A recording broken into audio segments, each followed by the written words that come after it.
Olá, investidores. Sejam bem-vindos ao A Voz do Balanço, o canal que traduz os números das empresas para você tomar decisões mais informadas. Antes de começarmos, um aviso importante: este vídeo não é uma recomendação de compra ou venda de ativos. É uma análise técnica e educativa dos resultados divulgados. Dito isso, vamos direto ao ponto. O Banco do Brasil, um dos gigantes do sistema financeiro nacional, acaba de divulgar três documentos importantíssimos. 1. O sumário do resultado referente ao quarto trimestre de 2025 e ao ano de 2025. 2. Um fato relevante sobre a antecipação de juros sobre capital próprio para o primeiro trimestre de 2026. 3. E as projeções corporativas detalhadas para 2026. Hoje vou responder a pergunta que não quer calar. Qual é o preço justo e o preço teto para comprar BAS3 em março de 2026? Fique comigo até o final, porque vamos destrinchar os números, entender o que o banco espera para 2026 e, mais importante, calcular o valuation com duas metodologias diferentes. Se você quer saber se a ação está barata ou se já refletiu os riscos, aperta o play e vamos nessa. Vamos começar pelo resumo do que realmente importa nos resultados de 2025. O lucro líquido ajustado do Banco do Brasil em 2025 foi de 20,7 bilhões de reais, uma redução de 45,4% frente a 2024. Uma queda expressiva, mas que precisa ser contextualizada. Quando olhamos para o quarto trimestre de 2025, a história muda.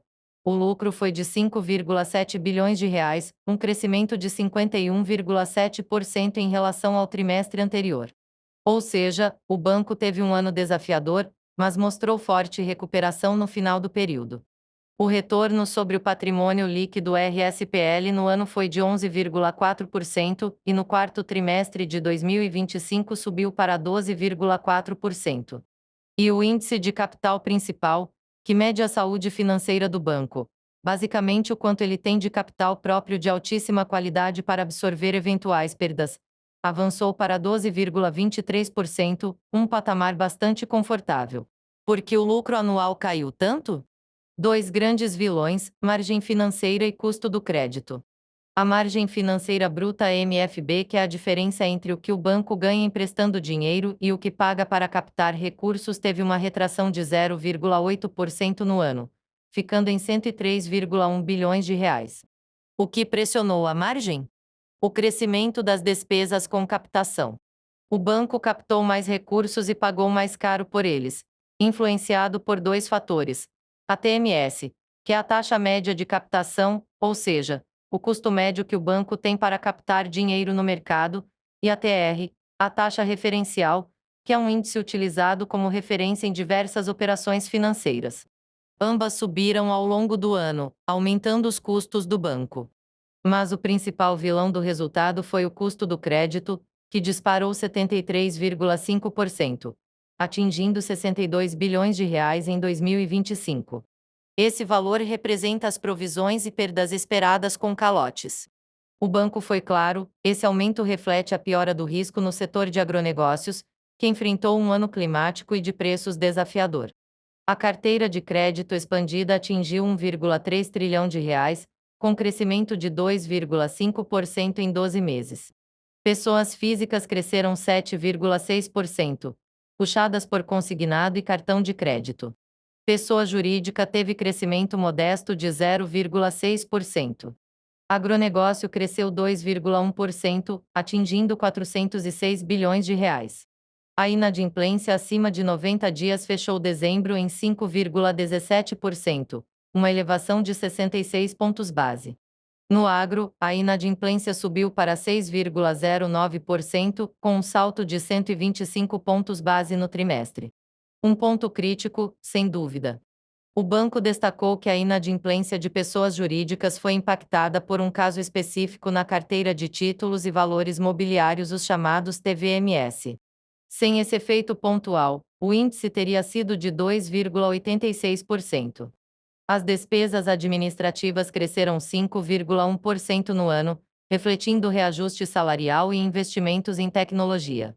Já as receitas de prestação de serviços tiveram leve retração de 1,9%, somando 34,8 bilhões de reais. Um ponto importante, a Resolução CMN 4966/2021, em vigor desde janeiro de 2025, mudou a forma de contabilizar perdas esperadas e juros. Isso significa que a comparação com anos anteriores não é linear. Parte da queda no lucro se deve a essas novas regras contábeis, mais rigorosas. Agora, uma excelente notícia para quem é acionista. Em 19 de fevereiro de 2026, o banco aprovou a distribuição de 400,4 milhões de reais a título de juros sobre o capital próprio JCP antecipado, referente ao primeiro trimestre de 2026. O valor por ação foi de 7 centavos, pago em 11 de março de 2026 para quem tinha ações até 2 de março. Vale lembrar que, como se trata de JCP, houve a retenção de imposto de renda na fonte, de acordo com a legislação vigente, a menos que o acionista esteja dispensado dessa tributação. Esse movimento mostra o compromisso do Banco do Brasil com a remuneração aos acionistas, mesmo em um ano desafiador. Agora vamos ao que realmente importa para o futuro. O banco divulgou suas projeções para 2026. Indicador Projeção 2026. Carteira de crédito 0,5% a 4,5%. Pessoas físicas 6% a 10%. Empresas menos 3% a 1%. Agronegócios menos 2% a 2%. Carteira sustentável 2% a 6%. Margem financeira bruta 4% a 8%. Custo do crédito 53 bilhões de reais a 58 bilhões de reais. Receitas de serviços 2% a 6%. Despesas administrativas 5% a 9%. Lucro líquido ajustado 22 bilhões de reais a 26 bilhões de reais. Destaques importantes. O custo do crédito projetado entre 53 bilhões de reais e 58 bilhões de reais representa uma redução esperada de 6% a 14% frente aos 62 bilhões de reais de 2025, um alívio importante. O lucro líquido ajustado projetado entre 22 bilhões de reais e 26 bilhões de reais significa um crescimento esperado de 6% a 25% em relação a 2025. O próprio banco sinaliza que o pior já passou. Chegamos ao ponto central. Quanto vale a ação do Banco do Brasil? Vou utilizar duas metodologias para calcular o preço justo e o preço teto. Metodologia 1, Dividend Yield. O Banco do Brasil tem um histórico de distribuir entre 30% e 40% do lucro em proventos dividendos mais JCP. Considerando guidance de lucro para 2026 no ponto médio de 24 bilhões de reais, os proventos estimados seriam de cerca de 9,6 bilhões de reais. Com aproximadamente 5,7 bilhões de ações, isso dá R$ 1,68 por ação em proventos.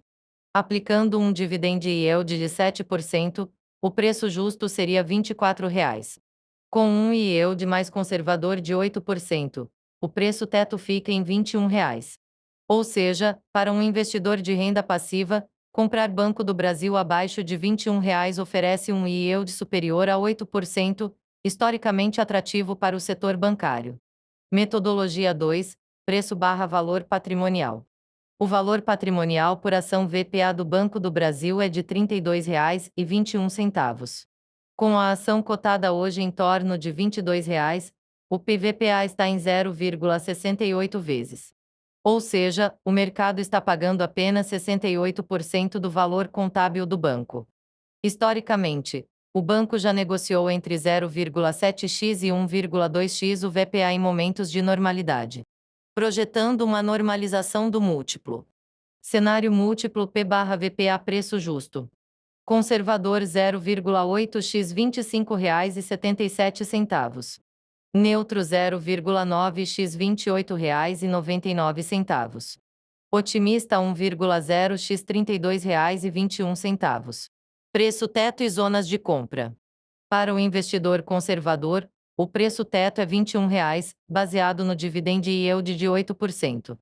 Faixa de preço classificação. Abaixo de R$ 21, zona de compra atrativa.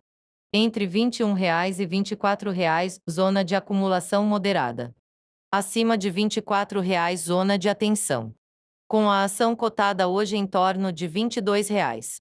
Estamos próximos do preço justo médio R$ 24,89, mas com margem de segurança limitada. Estamos acima do preço teto conservador de R$ 21,00. O P/VPA de 0,68x indica que o mercado ainda não está atribuindo valor ao patrimônio do banco. Para encerrar, vamos recapitular os pontos principais. O Banco do Brasil teve um 2025 desafiador, com lucro pressionado pelo forte aumento do custo de crédito, especialmente no agronegócio. Por outro lado, mostrou resiliência operacional com crescimento na carteira de pessoa física, uma base de capital sólida e recuperação expressiva no quarto trimestre de 2025. Além disso, o banco demonstrou compromisso com os acionistas ao antecipar o pagamento de JCP do primeiro trimestre de 2026. As projeções para 2026 são positivas, o lucro líquido ajustado deve voltar a crescer, com guidância entre R$ 22 bilhões e R$ 26 bilhões, e o custo do crédito deve dar um alívio importante. No valuation, o preço justo médio fica em R$ 24,89 e o preço teto conservador em R$ 21,00. Com a ação em torno de R$ 22,00, o momento exige cautela para novas entradas, mas o papel oferece potencial de valorização à medida que o mercado incorporar a recuperação esperada. E aí, o que você achou? Você já tem Banco do Brasil na carteira ou está esperando um preço melhor? Deixe sua opinião nos comentários. Não se esqueça de explorar a playlist do canal, com análises de balanços de empresas brasileiras e europeias. São análises semanais para você ficar por dentro de tudo o que acontece no mundo dos investimentos. Lembre-se, este vídeo não é uma recomendação de investimento. Cada um deve fazer sua própria análise. Se você gostou, deixe o like, inscreva-se no canal e ative o sininho para não perder os próximos balanços. Agradeço pela companhia e até o próximo vídeo aqui no A Voz do Balanço. Um forte abraço e bons investimentos.